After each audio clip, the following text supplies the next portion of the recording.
এই দুনিয়াতে মুরগিদেরকে বেশি দামে বিক্রি করার জন্য ইনজেকশন দিয়ে মোটা করা হয়, আর গরুদেরকে মেশিনের মাধ্যমে বন্দি করে জোর করে দুধ বের করা হয়। কিন্তু একদিন যখন এই লোকটা গ্রাম থেকে শহরে কাজ করতে আসে, তখন সে দেখতে পায় মেশিনের মাধ্যমে মানুষের জন্য নকল মাংস এবং খাবার তৈরি করা হচ্ছে। এরপর সেগুলোকে প্যাকেট করে আসল বলে মানুষের কাছে বিক্রি করা হচ্ছে। কিন্তু তখনই সেই লোকটাকে সেই মেশিন ঠিক করার কাজ দেওয়া হয়, কিন্তু সে লুকিয়ে লুকিয়ে মেশিনের মধ্যে উকি মেরে দেখতে পায় সেই মেশিনের মাধ্যমে খাবারের মধ্যে ভেজাল মেশানো হচ্ছে, আর অসহায় প্রাণীদেরকে টর্চার করে দুধ বের করা হচ্ছে। এসব দেখার পর তার অনেক খারাপ লাগলেও সে কিছুই করতে পারছিল না, কারণ একটা রোবটের পাখি সবসময় তার দিকে নজর রাখছিল।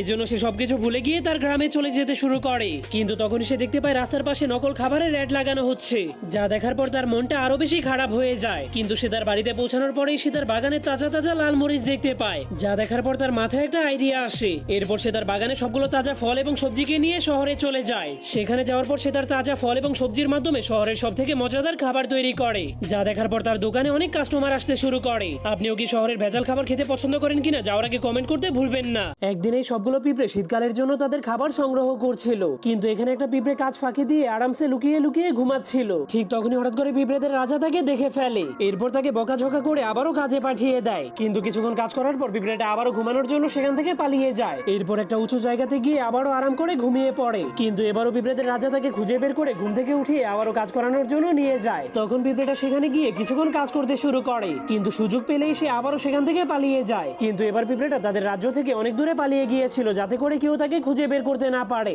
এরপর সেখানেও সে অনেক আরাম করে ঘুমিয়ে পড়ে, কিন্তু পিঁপড়েদের রাজা তাকে এবারও খুঁজে বের করে ফেলে। এরপর তাকে আবারও সেখান থেকে ধরে নিয়ে যায়। কিন্তু সেই পিঁপড়েটা শান্তিতে ঘুমাতে না পারার কারণে তাদের রাজার উপর অনেক রেগে গিয়েছিল। এজন্য সে তাদের রাজার কাছ থেকে প্রতিশোধ নেওয়ার জন্য একটা প্ল্যান বানায়। এরপর সে অনেক বড় একটা পাথরকে ধাক্কা মেরে তাদের রাজার রাজমহলের উপরে ফেলে দেয়, যার ফলে তাদের রাজা তার রাজমহলের মধ্যেই মরে যায়। এরপর সে শান্তিতে ঘুমানোর জন্য সেখান থেকে চলে যায়। যাওয়ার আগে বন্ধুরা, আপনি কোন কোম্পানির ফোন ইউজ করেন তা কমেন্ট করতে ভুলবেন না। এই ছেলেটা কান ছাড়াই জন্ম হয়েছিল, এজন্য সে মানুষের মজা করা থেকে বাঁচার জন্য প্রতিদিন নকল কান পরতো। সে যখন কাজ করতে যেত তখন ভেড়ার কান পরতো, আর জিমে যখন ব্যায়াম করতে যেত তখন ভালুকের কান পরতো। এরপর যখন পার্টি করতে যেত তখন বিড়ালের কান পরতো। কিন্তু একদিন সে বাড়িতে যাওয়ার সময় রাস্তায় অনেক সুন্দর একটা মেয়েকে দেখতে পায়, কিন্তু সে প্রথম দেখাতেই সেই মেয়েটার প্রেমে পড়ে যায়। এজন্য সে জলদি করে তখন সেই মেয়েটাকে সেখানেই প্রপোজ করে দেয়, যার ফলে মেয়েটা রাজি হয়ে যায়। কিন্তু ছেলেটা সেই মেয়েটার সাথে ডেটে যাওয়ার পর অনেক টেনশনে পড়ে যায়, কারণ সে ভাবতে শুরু করে যদি তার কানটা পড়ে যায় তাহলে মেয়েটা সত্যিটা জেনে যাবে, যা জানতে পারলে মেয়েটা আর তাকে কখনোই ভালোবাসবে না। কিন্তু একদিন তারা একটা রেস্টুরেন্টে খাওয়া দাওয়া করতে গেলে সেই মেয়েটা তাকে কিস করতে শুরু করে দেয়, যার কারণে তার নকল কানটা খুলে পড়ে যায়। এজন্য সে জলদি করে আবারও কানটাকে লাগিয়ে মেয়েটাকে দেখাতে শুরু করে কিছুই হয়নি। কিন্তু তখনই তার গার্লফ্রেন্ড তার কানটাকে খুলে ফেলে।